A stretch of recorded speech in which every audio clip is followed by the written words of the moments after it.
yung gano'n, ano? Sarap. Ha? Sarap. Sarap. Ang sarap! Ba, yan na pala si Kuya Clinton eh. Ah. Kuya, andito na yung mga kaibigan mo. Ako po, ang inyong lingkod na si Clinton. Wala po ba kayong pasalubong para sa akin? Kuya, kapal mo.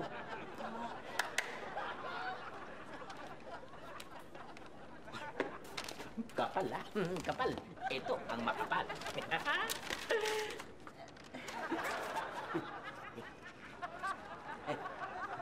Mga picture. Ang ganda, pero wala po bang pera? Masyado ka naman excited eh.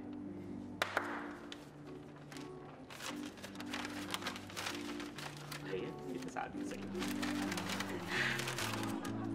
Oh!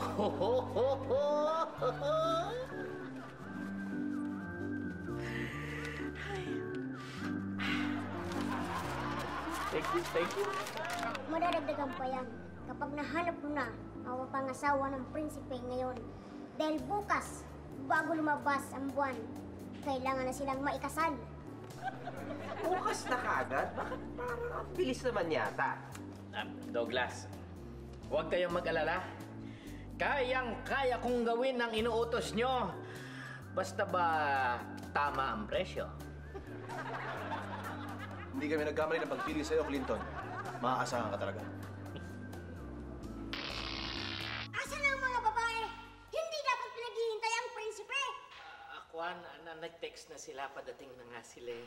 At siguro, ilang sandali na lang, bababa na siguro yun. Bilisan nyo, napakatagal nyo. Clinton, siguradong matutuwa ang prinsipe dahil magaganda yung girls natin. Mahal na prinsipe, ikinararangal kong ipakilala ang mga chikas na na-recruit namin para sa'yo. Girls!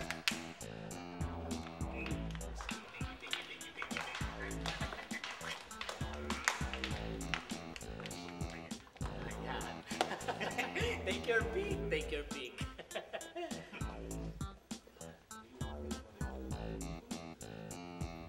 Pangit! Pangit! Pangit! Pangit! Pangit! Pangit lahat! Pangit kayo! Ang taas pa ng standard ng prinsipe niyan. Mahal na prinsipe, pagpaumanhin niyo po, huwag kayong mag-alala. Marami pa kaming ibang mga kontak. Magdadala pa kami, magkukontak pa kami ng ibang mga babae. Dapat lang! Oo.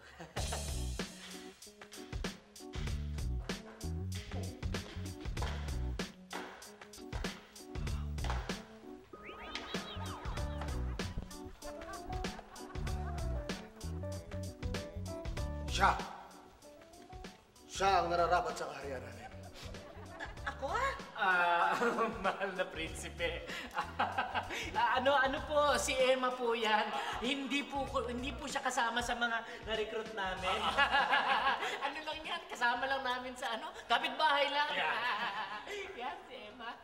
Wala yan. Panapon, ano ka ba? Nabalitaan namin na naghahanap ng mga papangasawa ang prinsipe, kaya go rin kami dito. Kayo lang? Ano nga pala ang pangalan mo? Emma. Joy. Ako. Emma.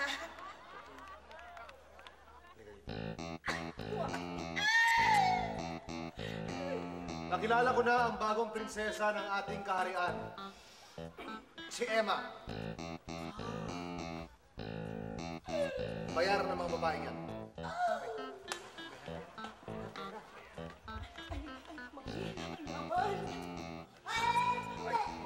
Mga babae ba kayo? Babae lang. Ang yabang naman ng kutong lupang to. Kaloy, huwag kang ganyan. Tirisin na lang natin to. Siya, relax ka lang. Ang kulit. Ikaw naman masyado ka man eh. Pera mo ba ito? Hindi mo pera to eh.